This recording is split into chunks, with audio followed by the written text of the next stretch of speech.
Oh, it's a lubricant. I thought it was rust.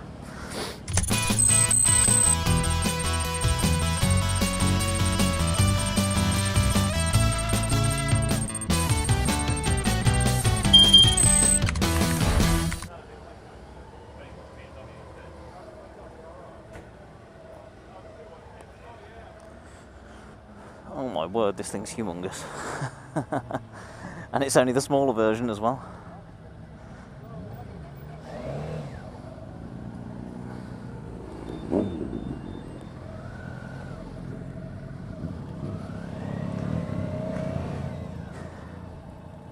G'day guys, Mr. Ross Adventure here.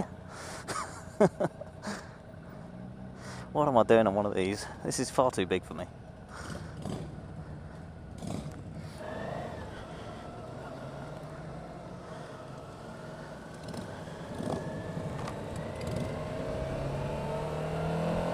Well, hello YouTube, and welcome to my little test ride of the Suzuki V-Strom 650. And they made me wear a goddamn high-vis vest. It's okay, it's got Suzuki on the back. It's not so awful. So it's not what I expected this test ride day. I thought you'd book a slot, you'd take the bike out on your own free will and stuff. But no, it's actually an organised thing. So we're in a group of various bikes, which is, yeah, I think I prefer taking things out myself and, you know, going where I want to go, but overall, it's not a bad way of doing things, I suppose. But this is the 650 V-Strom. I was sort of half terrified of this. I was originally going to book on the bigger one, the 1000cc one, but I did look at the seat heights and it was quite a bit higher than this, so I thought I'd best stick with the 650, something that I could reach the floor on. And they even with this, they had to put the smaller seat on for me, which is very kind of them. So yeah, standing and having my foot down is still a little bit of a stretch, and my leg was starting to cramp before we set off, but riding along is so comfortable. It's a very nice seating position. I've been on one of these before, but not riding one. I was pillion. Last year I was pillion on the one Rich rented for the Svengali ride. I know it's comfortable for pillions, so yeah, we'll see what it's like to actually ride one. So nothing too amazing about the specs of this. It's 68 brake horsepower, I believe, with 60 newton meters of torque, and we'll get to test that out in a little bit once we get past these cars, these selfish car drivers holding us up on our test ride. So yeah, seating position then, yeah, nice and comfortable. Pegs are sort of pretty low down. It's a very similar feel to how it was on the T120, only with the bars being a lot higher up like they are here. It's a good position. I can see out the mirrors really good, and they're a good size mirror as well. This certainly is the sort of thing you want if you're doing long trips, motorways and all that lot. I think this is the sort of thing you'd have for the job. But yeah, being so big, it's really weird not being able to sort of see that area sort of just in front of the front wheel and round to the left and right hand side, because it's just covered with dashboard. That ram mount's not standard, I don't think. If anything, it's in my way. It's in the way of the ignition key. Up to speed already. I don't know how the wind noise is going to affect me. It doesn't sound too noisy actually in my helmet, but I can feel a buffeting across the top of my head. But I'm pretty sure this thing here is adjustable. I've no idea how, so I'm not going to touch it. Tips into the corners nicely. Now, apparently this thing does 70 miles to the gallon, which is nice. It's got a huge 20 litre fuel tank, so that should give it a really good range of miles, I would have thought.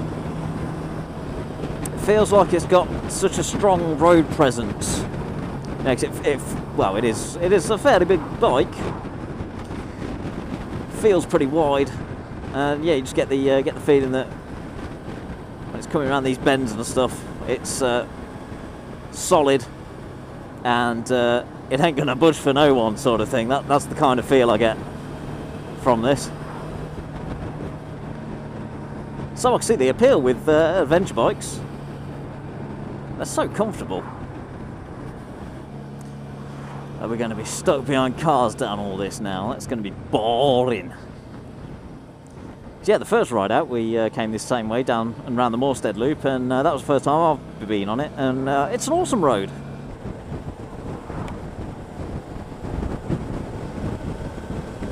Whee! Not as fast as I'd have liked to have taken that bend.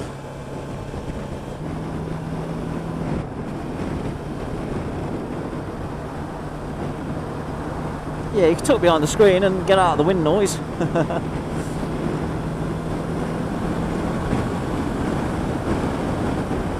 But yeah, right there, that is going right across the top of my head. And I've got my, in fact, I'm going to close my vent, see if that helps.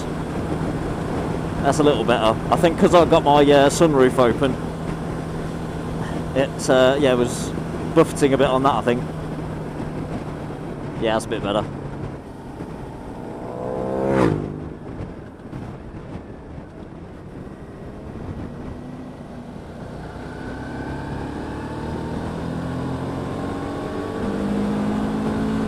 Yeah, not too bad, pulling away in fourth.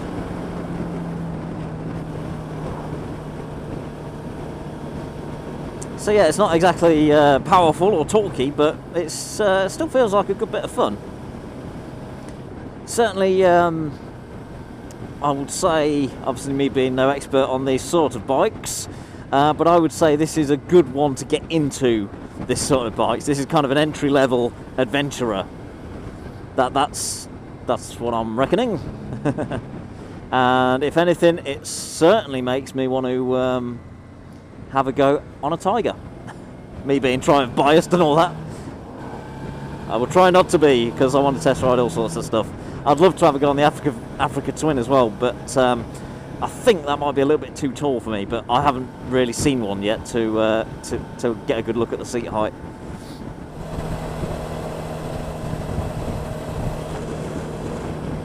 Okay, my visor automatically closed itself. Thank you very much. That's an example of the buffeting I'm talking about.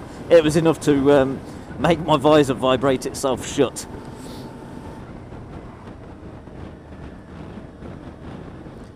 I just want to lean it more. I want to give it a little bit of a go around some of the bends. It feels like it will quite comfortably take some of these bends at a decent angle. Now this, yeah, I do seem to recall this bit on the GSR. You could definitely feel the bumps in the road on this, and the V-Strom is just, well, it's almost as if it's floating over them. It's absorbing them nicely. It's really comfortable.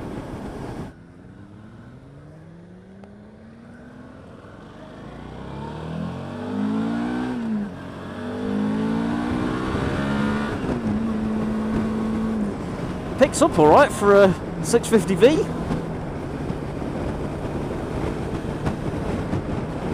And I bet that's nothing compared to what the SV is going to do, which we'll find out in the next video. So yeah, you don't get the wind resistance, so you know, puts strain on you at all, obviously, because of that nice big screen in front there. Does the job. I'd certainly be comfortable travelling up and down the motorways on this thing. But why go the motorways when you can go the back roads? I'm quite liking this, I have to say. Yeah. I am liking the adventurer.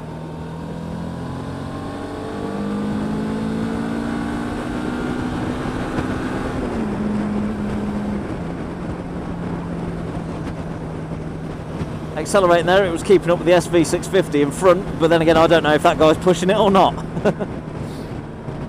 I imagine it's the same engine. They're just configured differently. I don't know. We'll pop it in fourth. Mirror, signal, shoulder check. Throttle.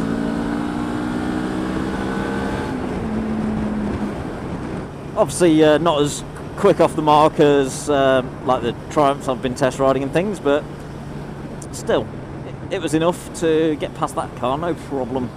So yeah, it might be worth looking into this, see what extra features you can get, because it would be great if you can have like a cruise control and some other fancy shit. And we'll see what it's like at slow speeds once we get back to Loomies, because I'll be crawling in the car park, so we'll see how well I can handle it then. Oh, look at that. Does lean nice and nicely, I was going to say. That just doesn't flow very well, does it? Yeah, that's got a good lean on it. Okay, so V-Strom then. Yeah, it's pretty decent. It's a pretty decent bike. It's big. Well, it's big to me. I know there's bigger bikes out there, but this is certainly the one that's got more of a physical presence. Yeah, I quite enjoy this one. It goes on the list.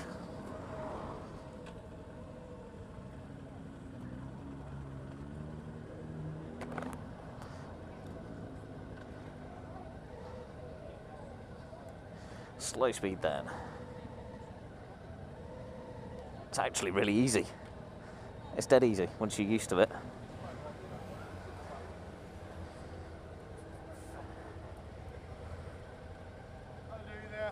All right.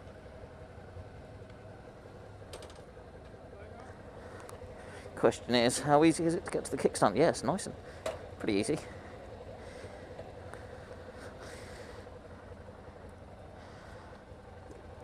How'd you get on with that? Pretty good, yeah. Quite enjoyed that. Yeah.